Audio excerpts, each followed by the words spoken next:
Here we have the ShockFlo Lithium battery, 7 amp hour, 12.8 volt. Inside the box, you get this guy.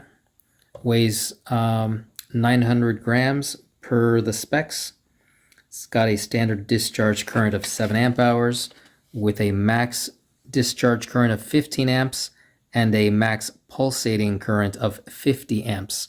So that might be good enough to jumpstart your car with the appropriate connector. Here I have connected my USB adapters. I like to use small batteries like this, portable batteries, for connecting anything USB connectable, whether that be a cell phone charger, some modern laptop chargers. Here I have a basic LED light just to show you. And there you go. Got light for multiple days with something like this. You can turn that off. And also another popular application that I like is my portable flashlights. Have these ready for everyday prep, and they'll always be ready when you need them.